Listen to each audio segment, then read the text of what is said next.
This is the Mountaineer Moment, your source for all things West Virginia football and basketball.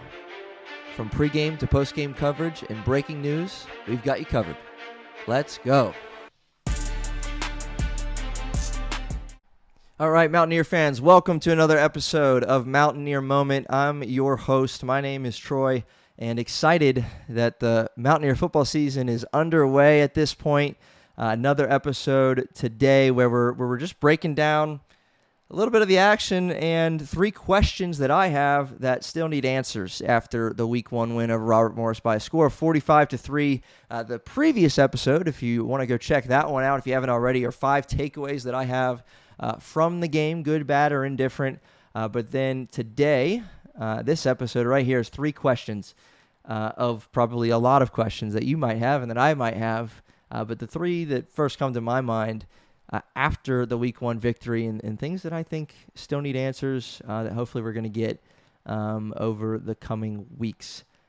If you're new, which all of you are new because this is a brand new podcast, Mountaineer Moment, covering West Virginia football and basketball, please subscribe on whatever platform you're on, YouTube, Apple Podcasts, Spotify, Amazon Music, wherever you're listening or watching. One, thank you, because this is, again, starting out, small show, and excited to grow this with you, and you play a role in that. So Mountaineer Moment, we cover football and basketball, and we're just getting started. So what you can expect here, again, pregame coverage and keys to victory, and postgame analysis, all throughout the football season, which is really what this episode is as a result of what happened in Week 1. I'm going to talk about what I see and, again, questions that I have following this Mountaineer win. It wasn't pretty.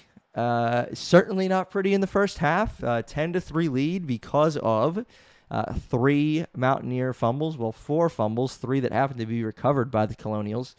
And it was just a 10-3 lead for the Mountaineers at halftime. Again, it finished 45-3. So Mountaineers are still able to cover that massive, 38.5 point spread that they had coming into the game. But good to get the win in the books. Happy for Rich Rod to be back home. Again, still feels surreal. I think maybe 4, 5, 6 weeks from now, I'll be like, all right, I'm used to it now. But still surreal feeling that he's here and leading the charge. And they said today, during the game, they said 81 new players for the Mountaineers. Obviously all throughout the offseason, we heard 72, 75, but 81 new players for West Virginia. And that's some of the reason why there's still some questions to put out there. But without any further lollygagging into this, we're going to get to these 3 points and have a quick little episode right here before. Again, next episode, we're going to likely the next one will be just a preview of the matchup with the Ohio Bobcats, who had a lot of Mountaineer fans feeling a little scared on Thursday night when they went to Rutgers and just lost by 3 in that one. So Rich Rod said postgame he thinks that's going to catch our guys' eye, and they'll be well prepared and ready to go next weekend against Ohio. But anyway, number 1, 3 questions. Number 1 is, what is the ceiling for this offensive line, and how quickly can we get there? Okay, that's something that we still don't know. There's a few things we know. Some of those were takeaways in the previous episode, but one of the things we do not know is what's the potential of this offensive line? What's their ceiling, and is it going to take 4 months to get to their ceiling, and or can they get there next week? We really don't know. Again, all due respect to Robert Morris of the FCS, but wasn't a true test indicative of what this offensive line really brings. Now, granted, West Virginia ran for 393 yards and 5 touchdowns on 53 carries. They had a clean pocket for Nico, 17 for 20 for over 200 yards and a touchdown. So if you just think about that, offensive line did some good things. Walter Youngbear had a couple penalties. A few others, there were false starts. Tykees Crawford had a false start. So some things to clean up on the O-line that's pretty normal in Week 1. But nothing glaringly wrong for the West Virginia offensive line. I'm not putting that here as a question because I think they suck. I'm putting it here as a question because I think that's one thing that a game against Robert Morris just doesn't really tell us. it doesn't really tell us much. Okay, so next weekend against Ohio, September 6th, on the road. Should be a rocking atmosphere as Ohio's pumped to bring in a Power 4 school like West Virginia. That'll be a little bit of a tougher test. And then you get into all Power 4 opponents. Then you got the backyard brawl, and then you're in Big 12 play. So offensive line is going to be tested, and I think sooner rather than later we're going to see what we got here. Today's just not that day. So that's a question that's still going to be answered throughout the season. Number 2 question that I have is, who's going to be the primary backup to Jahiem White? Jahiem White got off to a great start. 2 touchdowns, his first 2 of the season, 93 yards on 18 carries. And then Clay Ash and Sincere Bowers got a few carries, I think 5 and 6.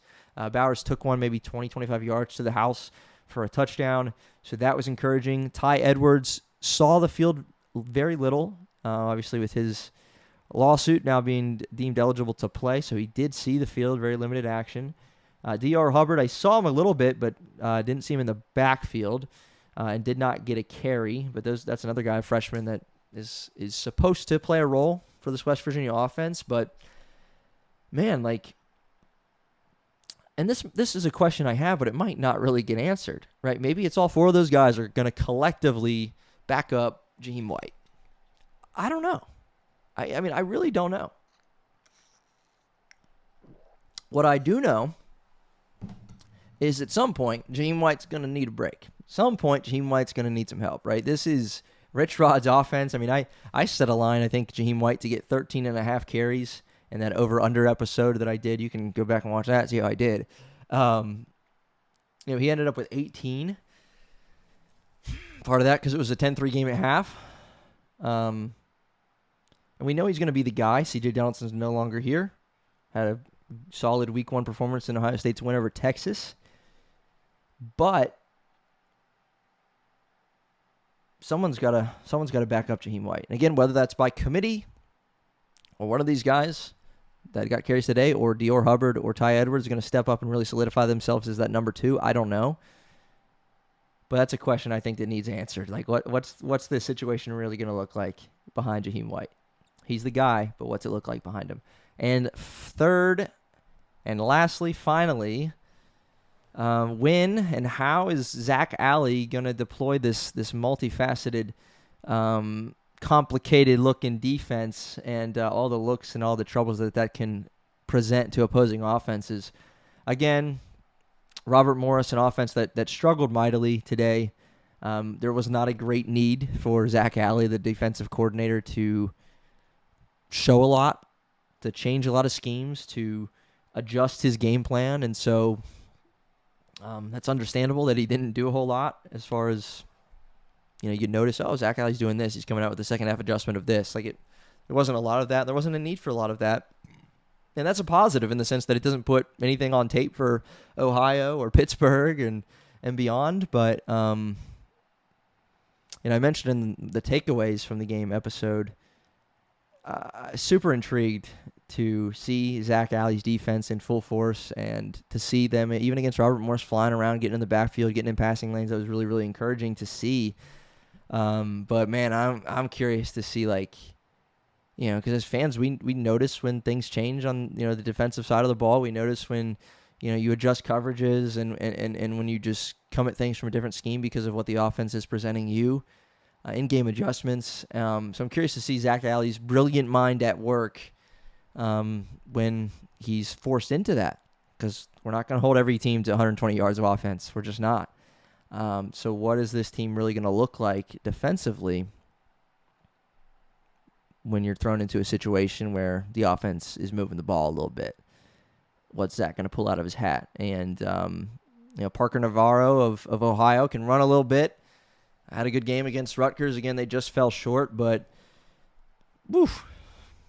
that could be a tough test at Ohio for this new-look West Virginia team. And, again, I don't even. It's not a blessing in disguise, because it's just a blessing that you open the season with Robert Morris, and hopefully some of these kinks you just worked out. Rich Rodriguez said post game, they're the miscues and the fumbles and this and a couple other things that obviously he noticed throughout the game. Those are things that we got to fix right now, one day to get right. fix these issues, and then we're on to Ohio and game planning for that. So excited for that. Again, thankful to be 1-0. Hello, right? We're 1-0. First time in a few years, and singing Country Roads after the game. Great atmosphere. Rich applauded the turnout and the intensity level that the fans brought. The next home game, of course, is the Backyard Brawl, so you can expect another level of intensity there.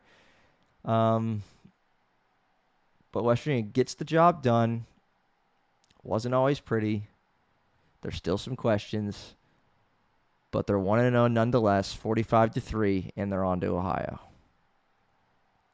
That's it here on the Mountaineer Moment. Again, YouTube, Apple Podcasts, Spotify, Amazon Music, wherever you are watching, listening.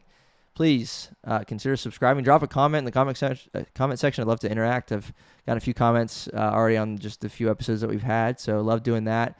You can send us an email, mountaineermoment@gmail.com. We're on Twitter as well, Mountaineer Moment. So welcome to the ride. Welcome to the show. Welcome to the Mountaineer Moment. Let's go Mountaineers.